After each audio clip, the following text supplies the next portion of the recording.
Bonjour à tous et bienvenue sur la chaîne Arcane du Zodiaque pour la première vidéo de la chaîne en face cam.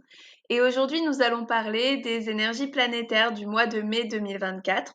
Donc, ce sera tous les transits importants de ce mois et comment ils vont nous impacter dans notre vie quotidienne.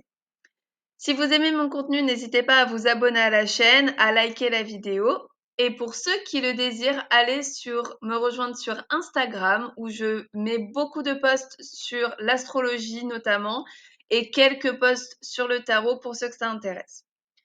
Alors, on va commencer tout de suite. On commence le mois de mai avec la planète Vénus qui va rentrer en Taureau et Mars qui va rentrer lui en Bélier. Donc tout ça le 1er mai.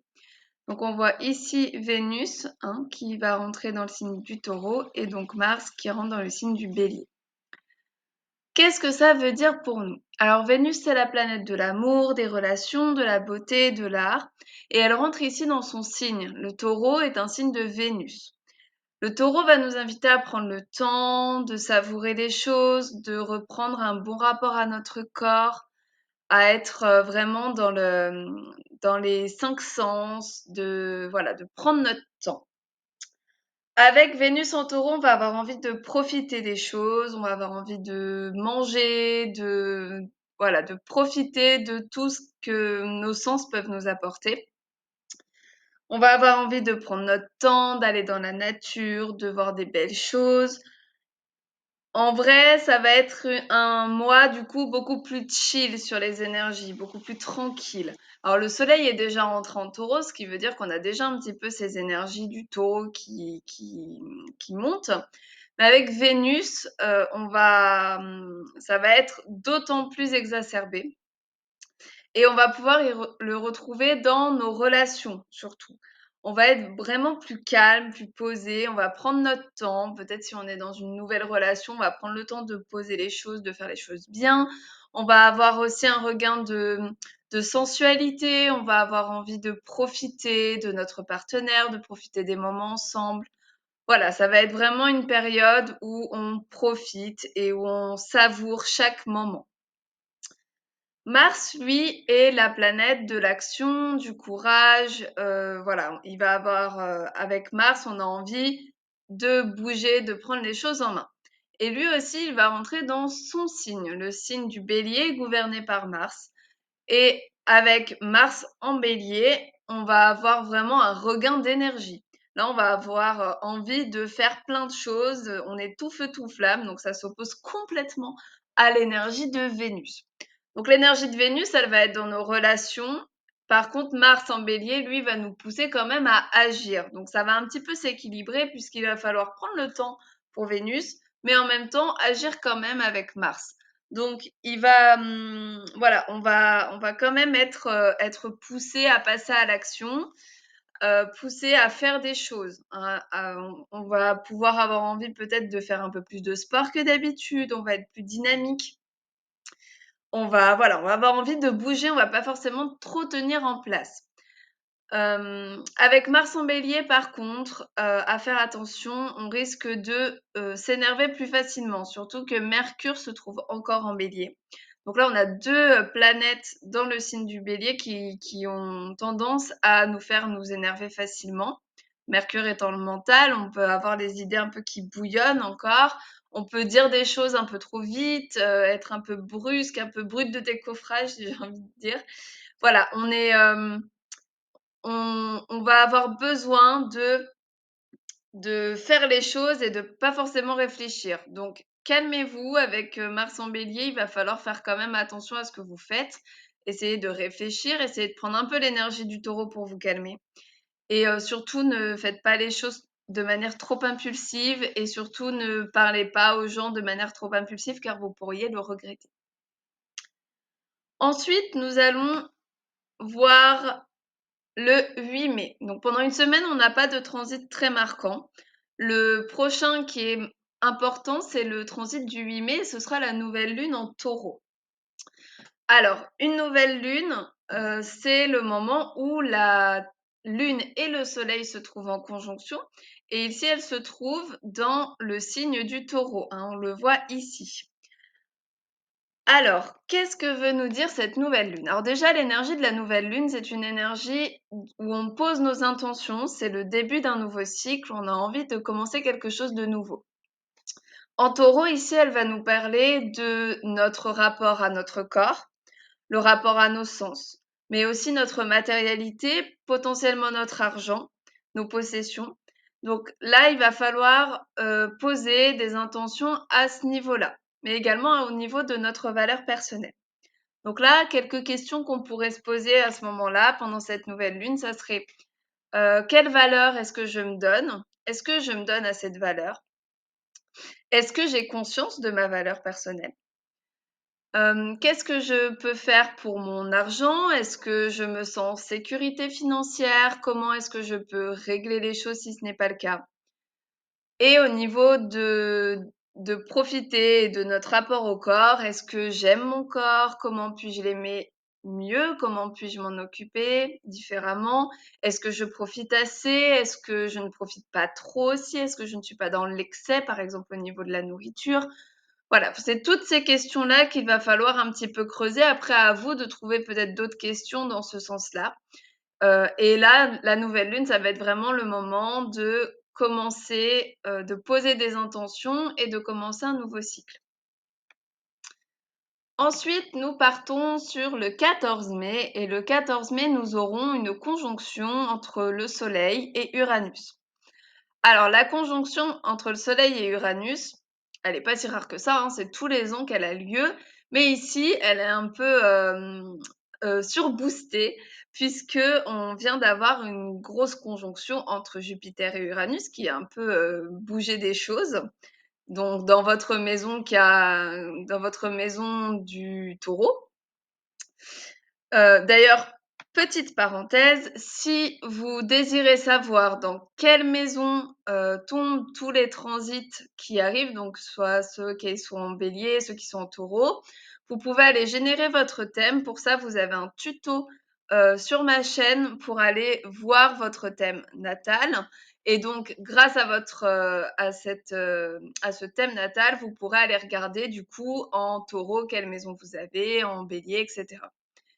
Et grâce au numéro des maisons, vous pouvez savoir les domaines de vie dans lesquels ont lieu les transits planétaires. Voilà, c'était un petit, je suis partie un petit peu ailleurs, mais voilà, vous pouvez aller regarder ça vous donnera un peu plus d'explications. Donc on revient à nos moutons et surtout à notre conjonction Soleil-Uranus. Alors, la conjonction Soleil-Uranus, Uranus, pour ceux qui ne s'en souviendraient pas, je le rappelle, Uranus, c'est la planète de la révolte, la planète de la rébellion, une planète assez électrique, assez tendue, qui nous pousse à faire des changements. Ici, le Soleil va venir éclairer cette planète, donc il va lui redonner une petite force. Après la grosse conjonction qu'il y a eu entre Jupiter et Uranus, là, on remet un petit peu le couvert pour pas longtemps. Et en gros, on remet un petit peu en lumière. Donc, s'il y a des choses qui n'ont pas été réglées pendant cette conjonction Jupiter-Uranus, ici, ça va être un petit peu reboosté. On va remettre un petit peu les choses en question et voilà, ça va vous permettre de terminer un petit peu ce qui a été commencé avec le cycle, avec la conjonction de Jupiter et d'Uranus. Ensuite, nous avons le 16 mai, Mercure qui va rentrer dans le signe du Taureau. Donc Mercure était en bélier jusque-là, hein. D'ailleurs il nous a fait sa rétrogradation dans le signe du bélier. Et là avec Mercure direct, on était dans une énergie où on disait un petit peu ce qu'on pensait, on réfléchissait pas trop. Voilà, c'était une énergie un peu impulsive. Là, il rentre dans le signe du Taureau, donc là c'est complètement l'opposé. Le Mercure en Taureau va, lui, plutôt prendre son temps, il va réfléchir aux choses, il va mettre plus de temps à prendre des décisions, à réfléchir, à apprendre. Et du coup, c'est vraiment une énergie qui va être plus chill, hein. On va avoir notre mental qui vraiment va baisser d'un cran. On va avoir, voilà, on va avoir les pensées qui vont un petit peu se calmer. Donc ça va vraiment nous aider à, voilà, à prendre plus de temps pour, digérer les choses et pour réfléchir. Au niveau de la communication, on va aussi faire beaucoup plus attention à nos paroles, on va réfléchir, on va tourner 7 fois sa langue dans sa bouche avant de dire quelque chose Et du coup, ça peut aider Mercure en taureau au niveau de nos relations. Ça va peut-être nous aider à, voilà, à débloquer des choses et à mieux communiquer dans nos relations. Ensuite, nous avons la conjonction Vénus-Uranus le 18 mai. Donc le 18 mai, Vénus va aussi passer par Uranus. D'ailleurs, en même temps, le Soleil passera par Jupiter. Donc en fait, là, les planètes rapides, elles sont en train de réactiver un petit peu les planètes plus lentes, donc Uranus et Jupiter, qui viennent de sortir de leur conjonction. Donc là, c'est un peu pareil que pour la conjonction avec le Soleil. Vénus va venir un peu booster cette conjonction qui a eu lieu entre Jupiter et Uranus. Donc, en fonction du domaine de vie où ça tombe chez vous et en fonction de ce qui s'est passé pendant cette conjonction, bah là, il va y avoir un petit pic en plus. On va vous rappeler voilà, on va vous rappeler ce que vous devez faire en gros. Vous êtes sur un nouveau chemin et là, on vous dit, regardez, vite, allez-y, quoi. Et ça peut aussi avoir une petite connotation sur les relations, cette conjonction Vénus-Uranus. Donc, avec la conjonction Uranus-Jupiter, on n'était pas forcément dans le relationnel, ça dépendait beaucoup de votre maison. Mais là, on peut avoir un aspect relationnel. Donc, c'est peut-être quelqu'un qui va vous booster sur vos changements, peut-être quelqu'un qui va rentrer dans votre vie pour vous aider, ou au contraire, quelqu'un que voilà, vous savez que vous devez vous séparer de cette personne ou laisser cette personne un petit peu de côté, et ben là, il va y avoir peut-être un événement qui va un petit peu booster tout ça, qui va bousculer tout ça. Ensuite, le 21 mai, nous avons le Soleil qui va rentrer dans le signe des Gémeaux. Donc là, on va être dans une énergie beaucoup plus dynamique que dans l'énergie du taureau. Hein, avec le Gémeaux, on a envie de découvrir plein de choses, on est très curieux, on a envie de sociabiliser beaucoup. Donc là, le Soleil en Gémeaux, il va vraiment nous pousser à aller voir nos amis, à rencontrer de nouvelles personnes, à discuter beaucoup. Donc, on va être beaucoup plus sociable. Autant le Soleil en taureau pouvait être un peu casanier par moment, autant là, clairement, on a envie de sortir, on a envie de découvrir des choses, on a envie de tester des nouvelles activités, on a envie de lire de nouveaux livres, on a envie de tester plein de choses. Donc là, c'est vraiment une énergie très dynamique avec le Soleil en Gémeaux à partir du 21 mai. Alors, le dernier transit de ce mois de mai se passera le 24 mai. On aura plusieurs événements planétaires ce jour-là.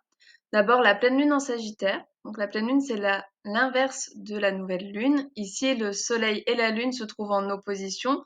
Donc, le Soleil est en Gémeaux et la Lune en Sagittaire. La pleine lune, c'est un moment de bilan. C'est le bilan des 6 mois qui se sont écoulés depuis la nouvelle lune en Sagittaire.